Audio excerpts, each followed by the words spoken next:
Ibya PF Football Club na ekipe ya Rayon Sports tuyishyize ku ruhande, ahubwo twerekeze amaso yacu kuri ekipe national, ekipe y'igihugu Amavubi atangiye kwitegura imikino ibiri bafite mu kwezi kwa gatatu mu mikino yo gushaka itike gikombe cy'isi kizaba mu mwaka utaha 2026. Ni imikino ibiri zabera kuri stade Amahoro i Remera muri uko kwezi kwa gatatu ku itariki 21 z'ukwezi kwa gatatu. Ekipe y'igihugu y'u Rwanda Amavubi izaba yakira ekipe nationali ya Nigeria Super Eagles muri stade Amahoro ku isaha isa 12. Undi mukino uteganijwe tariki 23 aho bazaba bakina ekipe y'igihugu ya Lesotho, no mukino ukazabera muri stade Amahoro. Tugiye kuganira ku ekipe y'igihugu Amavubi muri rusange n'umutoza wayo umushya Ader Amurushi, wende tuganire n'abakinnyi byitezwe ko bagomba guhamagarwa n'uyu mutoza dore ko ari abakinnyi basanzwe bakina hanze y'u Rwanda. Tugiye kuri hamwe rero uko bahagaze muri iyi minsi, turebe n'abafite amahirwe rwose kuba bahamagarwa muri iyi ekipe nationale.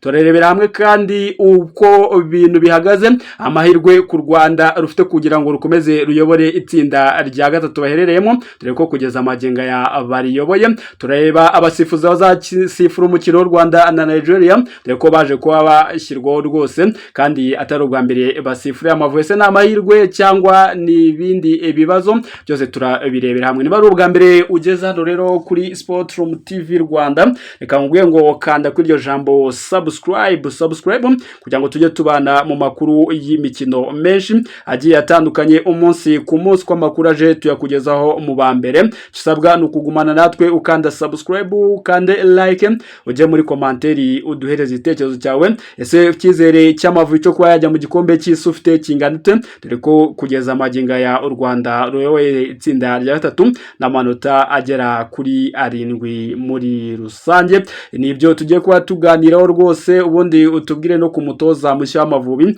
ese azakomereza mu kirenge cyase aho ikipe y'igihugu Amavubi yarigeze itozwa na Frank Torsten Spitler. Ese bizakunda azakomerezaho cyangwa tugiye kongera guhangayikishwa no mutoza mushya wa ekipe nationali Amavubi? Duherereyo ku bakinnyi bakina hanze y'u Rwanda nuko bagiye bitwara mu mpera z'iki cyumweru, tureba niba koko bashobora cyase bikuye ko bahamagarwa n'umutoza mushya. Duhereye mu gihugu cya Libya, ikipe ya Al Ahly Tripoli kinamo Manzi Thierry na Bizimana Jihad ku cyumweru yanganyije na Al Dahla igitego 1-1 muri uwo mukino.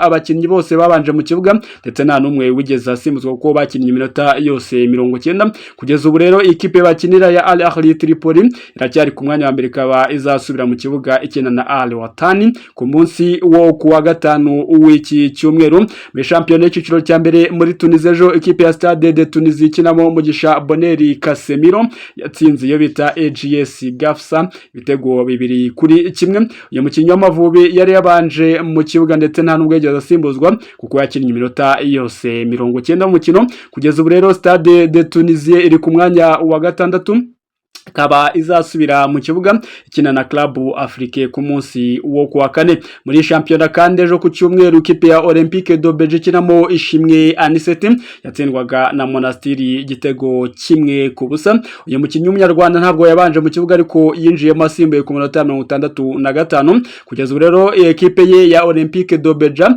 iri ku mwanya wa 9 ku rutonde rwa shampiyona, ikaba izasubira mu kibuga ikina na Tetabouine ku munsi wo kuwa kane. Muri shampiyona y'ikiciro cya mbere mu Misiri kuwa kabiri w'icyumweru gishize, ekipe ya ZDF kinamo Rafael Yorke yanganyaga rero bita Ismaili igitego 1-1. Uyu mukinnyi w'Amavubi rero ntabwo yabanje mu kibuga ndetse nta nubwo yari ku ntebe y'abasimbura. ZDF iri ku mwanya wa 10 ku rutonde rwa shampiyona, ikaba izasubira mu kibuga ikina na El Mahalia ejo kuwa kabiri. Kuwa gatandatu w'icyumweru gishize ikipe ya Kaizer Chiefs ikinamo umunyezamu nimero ya mbere y'u Rwanda n'uwundi ni Ntwari Fiacre yatsinze iyo bita Stellenbosch ibitego 4-1 mu mukino wa kimwe cya kane cy'igikombe cy'igihugu. Gusa ntabwo uyu munyezamu Amavubi yari no ku ntebe asimbura. Kugeza ubu rero Kaizer Chiefs iri ku mwanya wa 8 ku rutonde rwa shampiyona, ikaba izasubira mu kibuga ikina na Cap City ku munsi wo kuwa gatatu. Muri shampiyona y'iciciro cya mbere muri Azerbaijan ku munsi wo ku cyumweru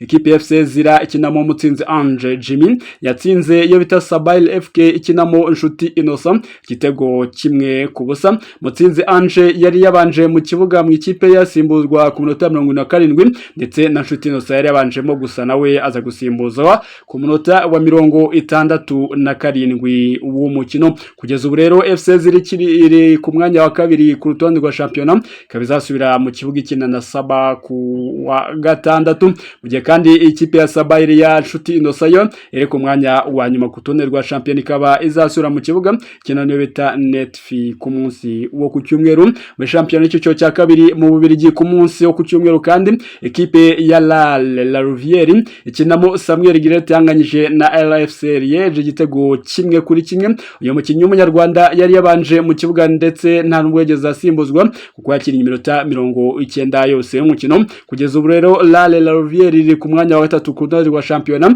ikaba izasubira mu kibuga ikina na KSK ku munsi wo ku cyumweru. Muri shampiyona kandi y'iciciro cya mbere mu Bubiligi ku munsi wo kuwa gatanu ikipe ya Beerschot ikinamo Hakim Sahabo yatsinzwe n'iyo bita Saint Twidzente FV ibitego bibiri byose ku busa. Uyu mukinnyi ikipe y'igihugu y'u Rwanda Amavubi yabanje mu kibuga ndetse nta nubwo yigeze asimbuzwa. Beerschot rero iri ku mwanya wa nyuma ku rutonde rwa shampiyona ikaba izasubira mu kibuga ikina na Westerlo ku munsi wo kuwa gatanu.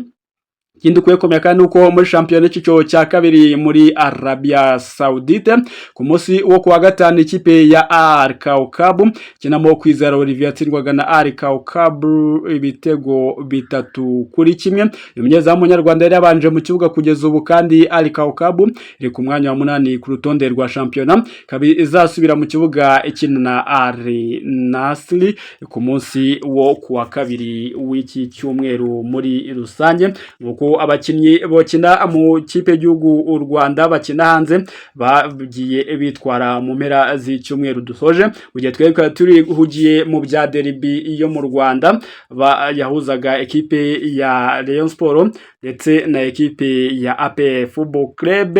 Nibyo twaba tugotse kuri aba bakinnyi. Ubundi ikindi ukuye kumenya rwose ntaribazwa umuzamu ugomba kuba afata mu izamu ry'ikipe y'igihugu Amavubi.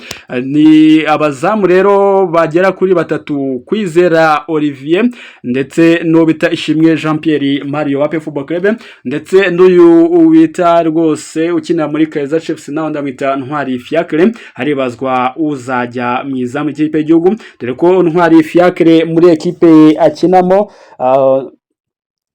atarabona umwanya rwose nyuma yuko yigeze kugirana ibibazo n'abakunzi b'ikipe ya Kaizer Chiefs byahumiye ku mirari ntiyongera kubona umwanya wo gukina. Rero haribazwa uzafata izamu muri rusange igihe ikipe nationale se ni Kwizera Olivier cyangwa se ni Ishimwe Jean Pierre usanzwe rwose nawo ubona umwanya mu ekipe ya APR Football Club. Nibyo gutegereza tukareba gusa nawe washyiraho igitekerezo cyawe kuri uwo muzamu ugomba gufatira ikipe y'igihugu nationale Amavubi muri iyi mikino ibiri iri imbere muri ukwezi kwa gatatu. Indi twaganiraho ni ku basifuzi bagomba gusifura umukino ekipe y'igihugu Amavubi izaba yesuranamo na Nigeria. Abasifuzi rero bakomoka muri Maroc barangajwe imbere no bita Jayed Jalali nibo bazasifura umukino w'umunsi wa gatanu gushaka iki gikombe cy'isi, aho mu itsinda rya gatatu Rwanda ruzakira Nigeria tariki 21 Werurwe kuri stade Amahoro. Jayed rero uzaba uri mu kibuga hagati azungizwa n'abarimo Mustafa Akrikadi na Hamza Nasiri bazasifura ku ruhande. Bombi aba bombi rero bari i Kigali mu mukino Rwanda arwanganyijemo n'undi na Nigeria ubusa ku busa mu mwaka ushize muri rusange. Aba n'abasifuzi rero bagiye kongera kuza gusifura ekipe nationale Amavubi ihura na Nigeria. Se na mahirwe ku Rwanda cyangwa n'undi ni ni cya kimwe nta nyungu ntacyo kungukiramo kuri aba basifuzi. Kechi Chafu Mustafa kandi azaba ari umusifuzi wa kane nk'uko byari bimeze muri Nigeria ubwo u Rwanda rwahakuraga intsinzi ibitego 2-1. uyu yanasifuriye AP Football Club mu mukino yasezeremo ekipe ya Azam FC mu mikino ya CAF Champions League. Rwose yenishura ya gatatu rero ikurikiranya u Rwanda ruhabwa abasifuzi bakomoka muri Maroc mu mikino rwahuyemo na ekipe na Nigeria, aho izindi ebyiri zabanje Amavubi yazinganyirije i Kigali ubusa ku busa yakanatsindira muri Nigeria ibitego 2-1. Byose murabyuka ni byavuba. Nyuma y'iminsi ine rero u Rwanda ruzongera rwakiriye undi mukino kuri Stade Amahoro, aho ruzakira ikipe y'igihugu ya Lesotho ku itariki 25 z'uku kwezi kwa gatatu. Umukino uzayoborwa n'umusifuzi ukomoka muri Cameroon bamwita Efa Asuma Antoine Maxi Depadu, niwe uzasifura uyu mukino w'u Rwanda ndetse na Lesotho muri rusange. Bibutse ko itsinda rya gatatu u Rwanda ruhereyemo ryo gushaka itike y'igikombe cy'isi, u Rwanda ruri ku mwanya wa mbere n'amanota 7 runganya na Afrika y'Epfo ndetse na Lesotho batagatandukanywa n'umubare w'ibitego. Lesotho nagari Lesotho ubwo ni Nigeria banganya amanota 7 mu gihe Lesotho iza ku mwanya wa 4 n'amanota 5 mu gihe Nigeria ari ya 5 n'amanota 3 muri rusange muri iri tsinda u Rwanda ruherereyemo mu gushaka itike y'igikombe cy'isi 2026. Tutegereje rero kureba igihe umutoza wa ekipe nationali Amavubi umutoza mushya Adel Amurushi aza kubashyirira hanze urutonde rw'abakinnyi bagomba kwifashishwa muri iki gihe,